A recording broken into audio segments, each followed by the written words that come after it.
Tales of the TMNT Season 5, Episode 10, Lone Rat and Cubs. This was a really awesome episode. Of course, Master Splinter, in general, is the main focus of this episode, so that's really cool, because obviously Master Splinter's gone. So it was really cool to see him, and it's basically a flashback within the flashback, because the beginning of the episode is Splinter with the boys when they're actually young turtles, and then it goes back to when they're the baby turtles. So it was a really awesome episode. We get to see him just beat up a bunch of Krang, which is really cool. We see his first interaction with them, his first day in New York when he, well, it wasn't necessarily his first day, but his first day with the turtles in the city. And of course it was really funny, because I've never really thought of it this way, because I'm pretty sure they kind of changed it around a little bit, but I don't know if that's officially how it happened, where he was basically snooping, like he bumped into a dude and was like, I'm just gonna snoop and see what the F he's doing. And then he got turned into a rat and the turtles got mutated. And I was like, that's kind of funny. But he's like, he just followed a dude that he bumped into out of nowhere. And I'm like, that's kind of a funny way to kind of have that story happen. But after that, of course, he gets mutated. The turtles get mutated. They start to grow and advance and stuff. And it's the super early days. They're all babies. You can barely tell them apart from the different colors. You can only, when I look at them, I was trying to see, because they do have different shades of green. But when they're babies, they all look, pretty much the same. And I was, they go through and Mikey's doing silly stuff, and Raph is either messing with Mikey or, messing with whoever. So you kind of get to see who is who. It was mostly focused on Mikey. I heard his voice, the baby voice of Mikey throughout most of the episode. But it was awesome. It was just Master Splinter defending the turtles and growing to actually see them as his children. And for people who may not know this, the title for this episode, Lone Rat and Cubs, is based on an old Japanese story called Lone Wolf and Cub. And I knew that when I saw the title. I was trying to look it up. I was like, was it Tiger and Cub? What the F was this called? It was called Lone Wolf and Cub, and it's it's an old story. It's a manga and everything if you guys want to check it out. But that's where they got the name from, and I thought that was actually really cool. I was like, alright, that's taking from Japanese culture, especially with Master Splinter, of course, being Japanese. So I thought that was really cool that they used that name. But going through the episode, it's him, building this relationship with the boys as he's, learning learning that he has the chance to be a father once again.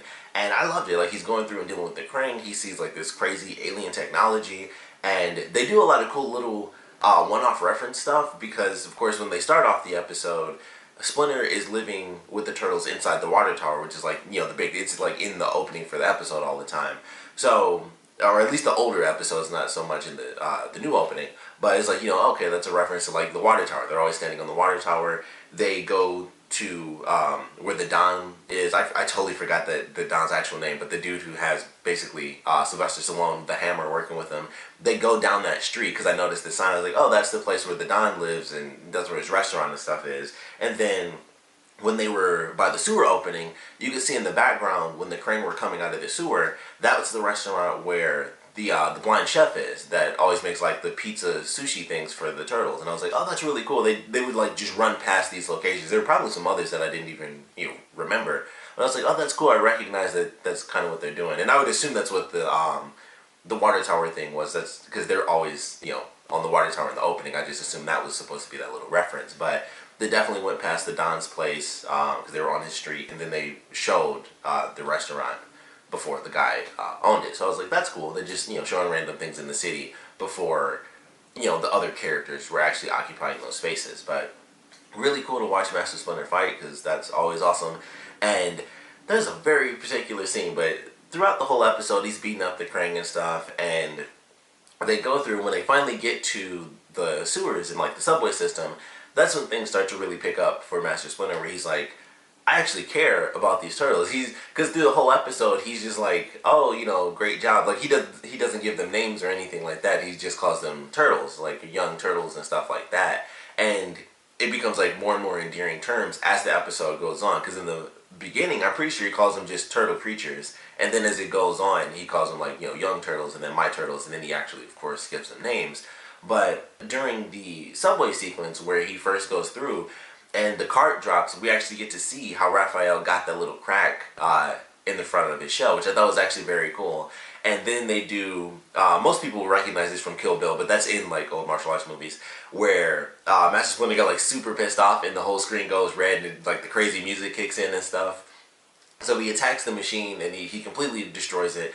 He's able to take out a bunch of Krang, not even before that, because he's able to do like his whole ninja move. He does the ninja disappearance with an entire shopping cart around a block, and I thought that was so funny, but it was still kind of cool because I was like, okay, he's just gonna attack you when they walk around, or they aren't gonna walk around and just go past them, and then they go around, and I was like, he did the ninja disappearance while pushing a shopping cart. It's like you don't see that very often, but beats them all up, goes into the tunnels, and then he goes through like the big fight sequence after he has his revelation that he cares so much about the turtles.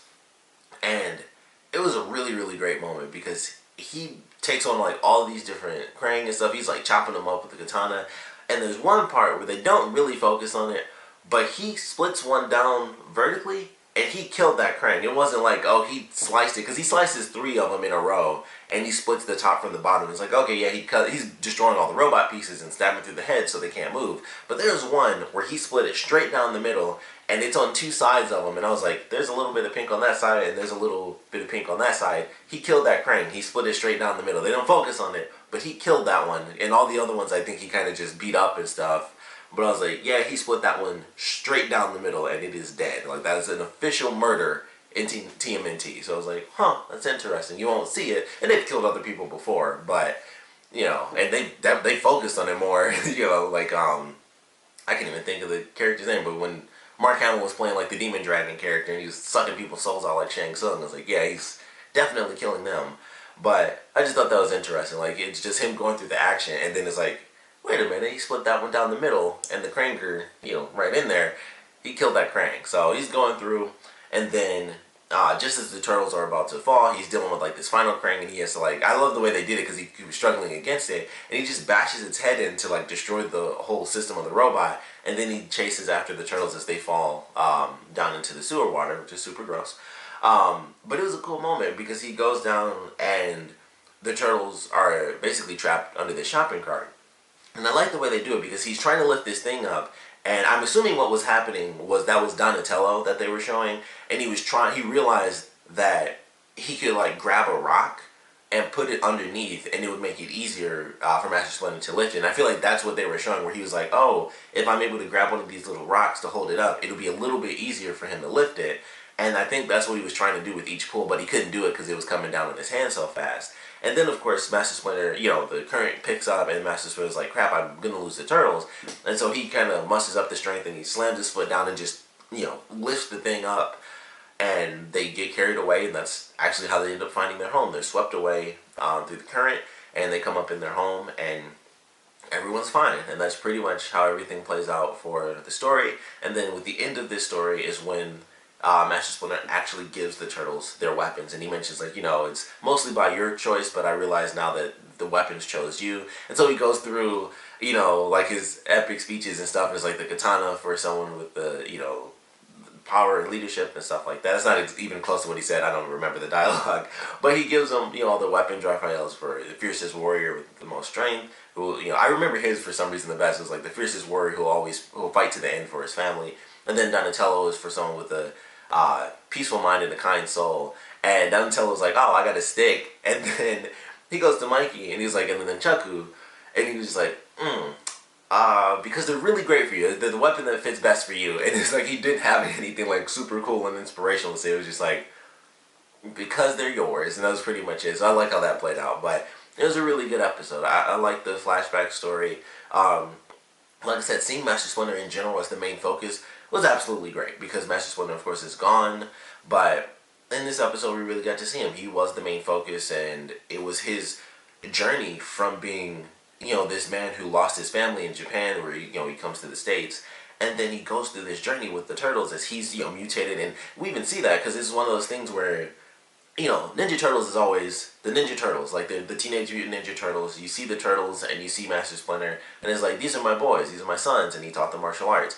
But you never really get to go back in time, even when they do, the stories. It's just like, this is what happened. Like if you go back to like the old live action movies, it's just like, yeah, this is what happened to me, and then this is what happened to you. But this story really focused on him, where he's like, he felt cursed. He was like, what did I do in a past life to have this happen to me, where I'm turned into like this horrible rat, which is what someone would think, or is like, what did I do wrong? He was in people's business is really what he was doing. But it's like, what did I do wrong to be cursed like this? Where he's turned into a rat who has to live in the sewers and, you know, get trash for little mutated turtles that he bought from a store, and then poof, they're, that's how it is. But it's very interesting, very interesting. But I definitely like the episode. They did change the story because I just remembered the actual story for what happened because, and this is super nerdy. For anyone who doesn't know, I mentioned this a long time ago, but the Ninja Turtles came up because of Daredevil. Like, if Daredevil didn't exist, we wouldn't have Ninja Turtles. So the story for the Ninja Turtles being hit with the, being mutated with the TCRI stuff, the mutagen, I couldn't think of the name, is because the truck that blinded Matt Murdock and gave him his superpowers is supposed to be the same truck that spilled into the sewers, and that's how the mutagen got on the Turtles and Master Splinter, and that's what mutated them. So they definitely changed up the story where it's just, Snoop and Splinter, and that's how we got changed, but that's the actual story. It's supposed to be, they don't say it's the Daredevil truck because it's copyright stuff, but that's literally the whole point, like the foot is the hand and all that stuff. But yeah. So anyone who didn't know that, if we didn't have Daredevil, we wouldn't have Ninja Turtles. So you gotta love both. But yeah, so they changed up the story a little bit there, but it was still a really, really great episode. Love the action. Like I said, the title being from a really classic. It was a story I've heard of a million times. I've just never actually read it or seen the movie for it. But I've heard of Lone Wolf and Cub like a million times. Like as soon as I saw the title, I was like, I know this is based on something I've seen before. So I thought that was great. Doing like the martial arts scene when after Raph got injured and they do the red screen and the music and stuff. And just Master Splinter in general being super, super cool where he's just fighting. I really wish we got to see this, but I was hoping he'd use all the weapons throughout the episode and then we'd see him pass the weapons on to the Turtles. But mostly he uses the katana, and I don't know the name of the weapons, but they weren't Sai, but because they have like 1 point on them instead of 2. It's like a katana basically with a Sai point on it. I don't really remember the actual name of those weapons, but he uses those at one point, and I think that was during the subway sequence after Raph got hurt. But he only used like 2 weapons, and then 3 if you count the kunai he was throwing, which are, throwing daggers. But I was like, oh man, I would have loved to have seen him. And he was about to use the nunchaku, but Mikey was like sucking on the end of it like a pacifier, and I was like, crap. So we didn't get to see that, and he never actually really went for the bow staff. So we got to see him almost use like 3 of the weapons, but I was like, it would have been cool to see him use all of them. But either way, it was Master Splinter, and it was super cool just to watch him fight and go through this journey of just being with the Turtles to caring for the Turtles. And I thought that was a great way to tell that story. And then him, of course, naturally giving them the weapons with them, when it goes to what was there present, at the time. So really great episode, of course. It's going to be a minute before we get another episode because I was looking up, because for whatever reason, I don't know what Nickelodeon is doing, but I have to watch them like online. That's why these reviews have been so late for the past couple episodes, but I have to wait till they're online. And the episode numbers are insanely out of order. Like this episode was called like episode 5 on the Nickelodeon website, but the last episode with the Yojimbo stuff was like episode 17, and I'm like, we aren't even on episode 11 yet, and that says like season 5 episode 17, and then this newest episode said it was season 5 episode 5. So I don't know what they're doing there, but I had to look up the exact number because I didn't remember. And the next episode doesn't come out until like October 8th or something like that. And then I think we have maybe like 10 more episodes left for the series, which is really unfortunate. Like I would love to see the series continue, but we got like 10 more episodes. The final episode, which is called Carmageddon, is supposed to be, I think it's January 18th of next year. So the Turtles will officially be done by, January 18th, or around that time. That might not be the exact date, but the Turtles will be ending in January of next year. We'll see if that's official, because none of the other episodes have dates. There's like one episode, like the October 8th thing had a date, and I was like, wow, there's nothing until October, and then everything else was like to be announced, and then the last episode had an official date, and I was like, I guess that makes sense. They know they're almost done. I don't know. I guess they're really close to being done, so they're just like, we know we'll be finished with the final episode by this date, but none of the other episodes have dates yet, so it's just like in the ether a little bit. But yeah, so we got October, I would assume November, maybe nothing in December, but January 18th, and then, a couple episodes in January as well. But yeah, we're almost at the end of this version of the TMNT. I'm curious what we're going to get for this next version. I'm still excited for it, But it's always that weird thing when you have a version that you love and then they immediately do a new version. It's kind of like how they're doing Spider-Man right now. It's like, man, I didn't watch Ultimate Spider-Man for a super long time. I've been off of it for a few years. But then it's like, as soon as that ends, boom, a new Spider-Man show comes out. And it's like, it feels weird to have something come right after the other. And they might not do that, considering we have to wait months in between episodes of this series in general. We'll see how that plays out, because it is supposed to be 2D, so it'll be way faster than the 3D animation. But I don't know. I'm still excited for whatever's going to come next for the Ninja Turtles, but it does suck that we're getting just closer and closer to the end of this version of the series. And I love what they're doing now. I'm loving these just little stories here and there. We get little bits and pieces. Like, it's crazy to think we never got the origin of how Raph, got that crack on the shell until this episode. Like, that's insane to me to really think about that idea. But it was a great episode, loving the stories. Can't wait for the next episode, of course. But we'd love to know what you guys thought about this one, so please comment below. Let me know your favorite parts about it, your least favorite parts about it. And of course, we're going through the Tales of the TMNT, so I would love to know what stories you guys are looking forward to seeing.